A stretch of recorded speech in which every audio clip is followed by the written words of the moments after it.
Aujourd'hui, nous examinons une affaire du milieu du 19e siècle. Alors, installez-vous confortablement pendant que nous partons pour l'Australie. Mary Sullivan est née dans le comté de Cork, en Irlande, en 1835.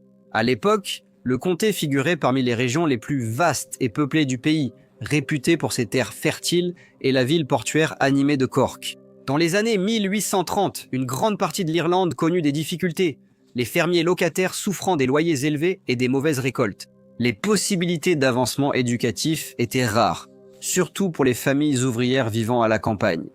Mary a grandi sans sa mère, ce qui a rendu son enfance très difficile dans l'Irlande du 19e siècle. La perte d'une mère obligeait souvent les filles à gérer tôt de lourdes tâches domestiques. S'occuper des frères et sœurs plus jeunes, entretenir la maison et parfois travailler pour des familles plus aisées afin de compléter le revenu du foyer, il restait peu de place pour l'indépendance ou l'éducation, la survie et le devoir passaient avant tout. Son père, Gene Sullivan, a quitté l'Irlande pour l'Amérique pendant la Grande Famine, accompagné de l'une des sœurs de Mary, appelée Julia. À cette époque, on estime que plus d'1 million d'Irlandais sont morts et qu'au moins 1 autre million a émigré, beaucoup vers les États-Unis et le Canada. Pour les Sullivan, migrer était souvent un acte désespéré pour survivre, séparant les familles par les mers. Avec peu d'espoir de retrouvailles, Mary, avec sa sœur Catherine et ses 2 frères, Jean et Patrick, sont restés en Irlande, où la vie continuait d'être difficile après la famine, avec un chômage généralisé et des perspectives limitées. À l'âge de 16 ans, Mary a été condamnée pour avoir volé une couette et a été condamnée à la déportation pour 7 ans. Une punition qui, au 19e siècle, reflétait la dureté de l'époque et la sévérité du système pénal britannique. La déportation était destinée à la fois à servir de moyen de dissuasion et à peupler les colonies lointaines avec une main-d'œuvre bon marché. Le voyage lui-même pouvait durer 4 ou 5 mois, et les ponts des prisons étaient souvent surpeuplés, avec des rations limitées et une discipline stricte. Mary a voyagé sur le navire, le John William Dare, qui est arrivé au port de Hobart. Dans la terre de Van Diemen, qui correspond à l'actuelle Tasmanie, le 22 mai 1852, lorsque des femmes condamnées étaient transportées vers la terre de Van Diemen. On s'attendait à ce qu'elles travaillent souvent comme domestiques. Les affectations étaient faites rapidement et elles se retrouvaient placées dans des foyers inconnus quelques jours seulement après leur arrivée. Le 30 mai 1852, Mary a été placée dans la maison de monsieur George Dudfield, qui vivait sur Melville Street à Hobart, et elle a été chargée de s'occuper de ses enfants. Son séjour fut très bref. Après 4 jours, elle fut rendue aux autorités. Monsieur Dudfield a rapporté que, bien que Mary semblait apprécier ses enfants, elle se plaignait souvent de maux de tête et n'avait pas été capable d'accomplir le travail qu'on attendait d'elle. Pendant 3 semaines, elle fut surveillée, puis envoyée s'occuper des enfants de monsieur Fraser, ancien propriétaire de l'auberge Old Commodore sur Brisbane Street, parti chercher de l'or dans le Victoria. En 1852, le Victoria était la principale région aurifère mondiale, attirant de nombreux mineurs de Grande-Bretagne, d'Irlande, d'Europe, d'Amérique et de Chine. La femme de monsieur Fraser était malade. Il avait donc confié les enfants à Madame Langley dans sa maison de Campbell Street. Madame Langley avait une assistante nommée Mademoiselle Mary Ann Palmer, qui avait également commis un crime, et sa punition avait été la déportation. Elle travaillait dur et semblait heureuse dans la maison de Madame Langley. Avec l'arrivée de Mary Sullivan, il fut décidé que Mary Ann Palmer préparerait la nourriture et aiderait au ménage. Mary Sullivan serait chargée de s'occuper des 2 enfants de monsieur Fraser, Jean, 4 ans, et Adeline Clara, 2 ans. Madame Langley supervisait les 2 femmes et s'occupait de ses propres enfants. Bien qu'au début Mary semblait travailler dur, s'attaquant à chaque tâche avec une concentration et des efforts apparents, les choses ont changé le matin du mercredi 7 juillet. Ce jour-là, Mademoiselle Palmer s'est levée tôt pour préparer le petit déjeuner d'un pensionnaire, monsieur Robb.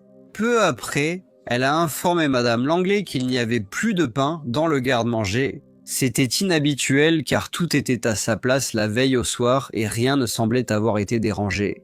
Avant que Madame Langley ne se demande pourquoi les provisions manquaient, Mademoiselle Palmer lui dit que Mary Sullivan était partie avec le pain, un peu de thé et du sucre. Madame Langley trouva cela très étrange et se demanda pourquoi Mary Sullivan se lèverait tôt, prendrait des provisions et quitterait la maison.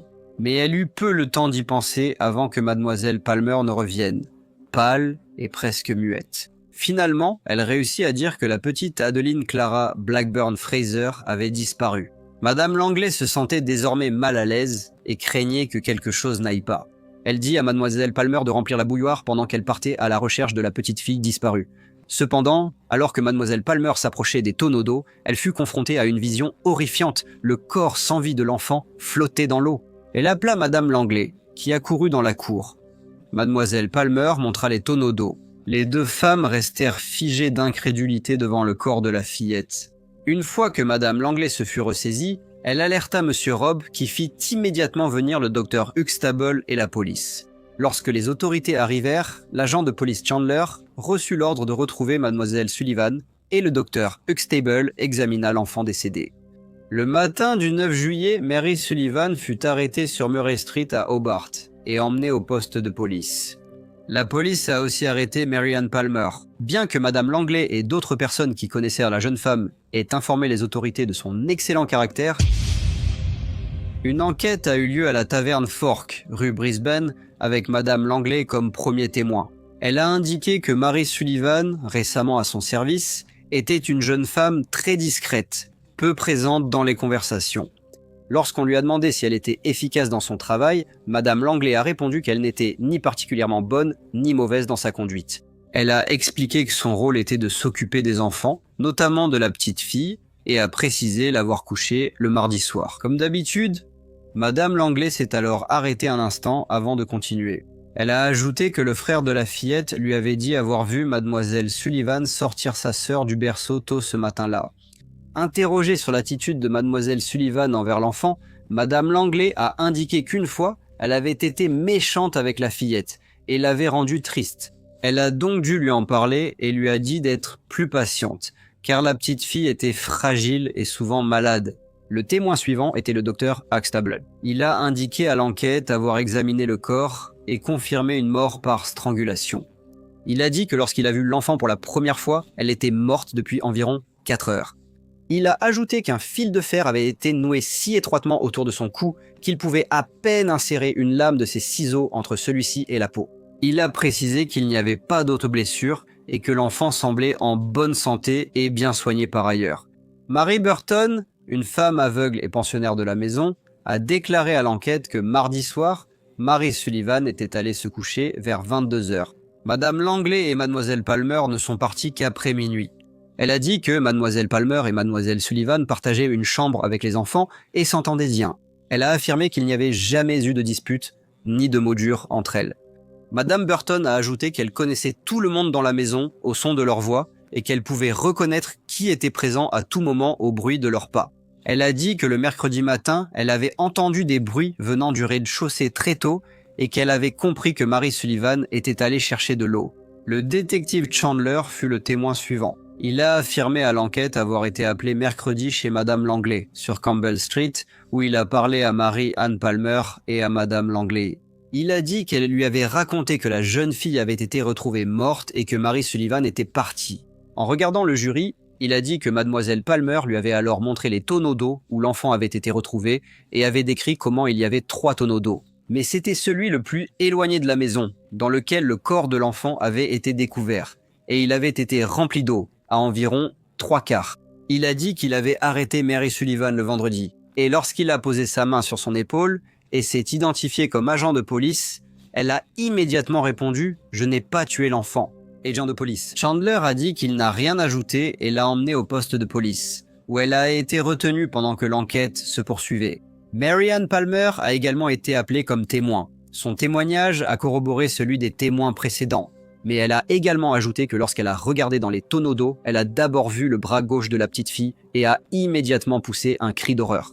Elle a dit que, bien qu'extrêmement bouleversée, elle ne pensait pas avoir été plus agitée que quiconque dans de telles circonstances. Après la présentation des preuves et les témoignages des témoins, le coroner s'est adressé au jury, résumant les points clés de l'affaire et mettant en évidence la chronologie des événements qui ont conduit à la mort de l'enfant.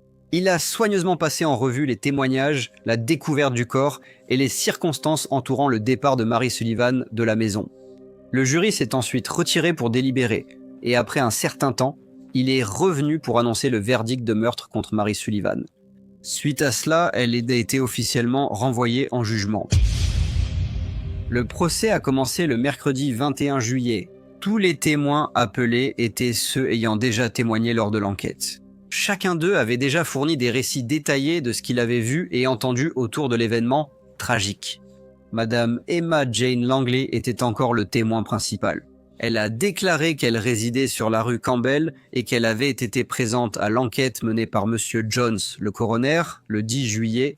Elle a confirmé que la petite fille, nommée Adeline Clara Blackburn Fraser, était couramment appelée Addie. Elle a également déclaré que l'enfant était sous sa garde depuis que son père était parti à la recherche d'or. Le tribunal était bondé, tous les bancs occupés et des gens debout le long des murs pour écouter les témoignages. La curiosité du public était vive, l'affaire ayant choqué la colonie, et tous les regards se tournaient vers Madame Langley pendant son témoignage. Elle expliqua que l'accusée, Mademoiselle Mary Sullivan, était à son service depuis peu de temps, et que le mardi 6 juillet, Mademoiselle Sullivan avait mis les enfants au lit vers 18h, puis s'était couchée vers 22h. Elle déclara être restée éveillée jusqu'à minuit avec Mary-Ann Palmer et la locataire Mary Burton. Madame Langley déclara que le lendemain matin, Mademoiselle Palmer l'informa que Mademoiselle Sullivan avait quitté la maison et volé le pain, le thé et le sucre. Elle dit qu'elle était très choquée par cela, mais lorsque Mademoiselle Palmer lui annonça que la petite fille avait disparu, cela l'alarma beaucoup. Elle raconta la découverte du corps de la fillette, décrivant la scène avec une clarté glaçante. Lorsque ces mots résonnèrent dans la salle d'audience, un souffle de stupeur parcourut la foule et beaucoup des personnes présentes se couvrirent instinctivement la bouche ou détournèrent le regard, incapables de supporter l'horreur de ce qui s'était produit. Madame Fraser, la mère de l'enfant décédé, en santé fragile, fut submergée par l'émotion. Lorsqu'elle tenta de témoigner, il était évident que son chagrin l'empêchait de continuer, et alors que sa voix tremblait, elle fut conduite hors de la salle d'audience, en larmes. Sa brève tentative de témoignage apporta un silence soudain dans la salle d'audience bondée, et tous les regards semblèrent se tourner vers la jeune prisonnière qui se tenait debout en silence, apparemment inconsciente de ce qui se passait autour d'elle. Le procureur de la couronne expliqua au jury que le fil de fer utilisé pour étrangler la fillette correspondait exactement au type que l'on trouvait sur les jupons portés par les détenus. On découvrit également que Mary Sullivan avait un fragment déchiré manquant à son propre jupon, qui correspondait au fil de fer utilisé dans le crime. La présentation du fil de fer et du jupon au tribunal provoqua une agitation visible parmi l'assistance. Pour beaucoup dans la galerie, cette preuve laissait peu de place au doute quant à sa culpabilité. D'autres témoins ont livré leurs témoignages, chacun ajoutant à l'image sombre de ce qui s'était passé ce matin-là. Ces témoins comprenaient le docteur Huxtable, qui a décrit son examen du corps de l'enfant et la découverte du fil ainsi que des marques autour du cou de l'enfant. Ces paroles ont provoqué des murmures dans l'assistance, beaucoup peinant à entendre ces détails bouleversants. Au moment où le dernier témoin s'est retiré, pour beaucoup, les preuves contre Mary Sullivan paraissaient indéniables, et un silence gênant a envahi le tribunal. Mary Sullivan n'a appelé aucun témoin et n'a rien eu à dire pour sa défense. En 1852, les prisonniers dans les colonies australiennes bénéficiaient rarement d'une représentation légale, à moins de pouvoir la payer eux-mêmes. Mary, qui avait peu d'instruction et aucune connaissance du droit, s'était tenue seule dans la salle d'audience, sans personne pour interroger les témoins ou parler en sa défense. Une fois les preuves présentées, toute l'attention se tourna vers le banc lorsque le juge fit un résumé détaillé de l'affaire avant d'envoyer le jury délibérer. Ils revinrent peu après et annoncèrent leur verdict. La prisonnière, Mary Sullivan, fut reconnue coupable de meurtre, et le juge la condamna alors à mort et ordonna qu'après l'exécution, son corps soit remis pour dissection. Mary-Ann Palmer, l'autre servante condamnée dans la maison de Madame Langley, rue Campbell, eut du mal à se remettre de la tragédie peu après le procès. Elle eut des ennuis après que Madame Langley eut signalé qu'elle avait quitté son poste sans autorisation, et qu'à son retour, elle était ivre. Mary-Ann, cependant, a nié cela. Elle expliqua au magistrat qu'elle était profondément bouleversée par le meurtre d'Adeline Fraser et qu'elle n'arrivait pas à surmonter cette épreuve. Elle déclara que les souvenirs de ce jour fatidique rendaient insupportable pour elle de rester dans la maison. Reconnaissant les circonstances extraordinaires auxquelles la jeune femme avait été confrontée, le magistrat Wilmot choisit d'ignorer son erreur de jugement, et elle fut autorisée à continuer à travailler, mais seulement à condition qu'elle se comporte correctement et qu'elle ne tente plus de quitter son emploi sans autorisation. Bien que Mary ait été condamnée à la pendaison, des rapports ont vite suggéré qu'elle avait été jugée folle en Irlande. Il a été indiqué qu'elle avait séjourné à l'asile d'aliénés du comté de Cork, à la prison de Grange-Gormand en attendant son transfert vers la terre de Van Diemen. La matrone avait prévenu les prisonnières de ne pas la provoquer. Le rapport indiquait également qu'elle se plaignait souvent de fortes douleurs à la tête. Cela semblait assez important, car c'est une douleur à la tête qui l'avait empêché de travailler pour Monsieur Dudfield. Il a également été noté que les personnes présentes lors du procès de Mary avaient observé qu'elle avait manifesté peu ou pas d'intérêt pour les procédures qui allaient déterminer son sort. Elle n'a contre-interrogé aucun témoin et n'a présenté aucune preuve pour sa propre défense. Elle va rester silencieuse et apparemment indifférente durant toute la procédure. Beaucoup pensaient que si elle avait été représentée par un avocat de la défense, celui-ci aurait plaidé avec force devant le jury qu'elle était folle. Après ces rapports, le conseil médical a fait appel, affirmant que Mary n'était pas saine d'esprit. Ils ont souligné qu'ils ne cherchaient pas à excuser Mary pour l'acte terrible qu'elle avait commis, mais ont déclaré qu'il ne s'agirait pas d'une mince affaire si elle devait être exécutée. On a découvert plus tard qu'elle avait des accès temporaires de folie. Ils ont exigé un examen complet de tous les rapports sur ses états mentaux antérieurs. Si elle était jugée saine d'esprit lors du meurtre, la loi devait s'appliquer. Mais si l'on prouvait clairement qu'elle était folle au moment du crime, il serait injuste de l'exécuter. Le procès avait déjà suscité de nombreuses discussions à Hobart, et en fait, dans toute la colonie. Mais maintenant, avec ces nouvelles preuves concernant son état mental, Mary Sullivan redevenait le principal sujet de conversation pour les habitants de la terre de Van Diemen. Tout le monde exprimait de la sympathie pour la famille de la petite fille, mais certains étaient mal à l'aise à l'idée de pendre une jeune fille de 16 ans. Surtout une qui n'était peut-être pas saine d'esprit. Un journal a suggéré que Mary était endurcie dans sa culpabilité, affirmant que les efforts de l'Église et des sœurs de la charité pour la sensibiliser à sa situation avaient échoué. Le journal disait que cela avait eu lieu lors d'un service dominical. Le père Hall avait mentionné son exécution prochaine et décrit Mary comme une jeune femme tenace, demandant à sa congrégation de prier pour elle. Cependant, le père Hall et les sœurs de la charité ont nié cela et déclaré qu'ils n'avaient jamais parlé publiquement de la jeune femme et que les articles du journal étaient faux. Cependant, lorsque l'état mental de Mary a été examiné, la commission d'appel a été informée qu'il y avait eu 2 femmes nommées Mary Sullivan à bord du John William Dare. À son arrivée à Hobart en mai, le rapport indiquait que l'autre Mary Sullivan montrait des signes d'instabilité mentale.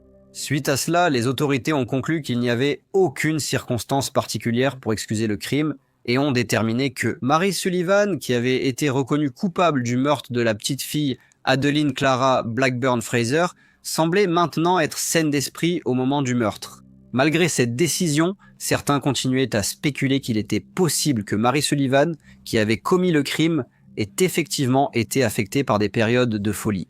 Mais comme cela n'a pas pu être prouvé, la décision du conseil est restée inchangée. La sentence a été exécutée le 5 août 1852 et Mary Sullivan a été pendue. Elle avait 16 ans. Bonjour à tous et merci beaucoup de m'écouter. Comme d'habitude, n'hésitez pas à laisser vos commentaires ou retours et j'espère vous retrouver tous dans le prochain Briefcase.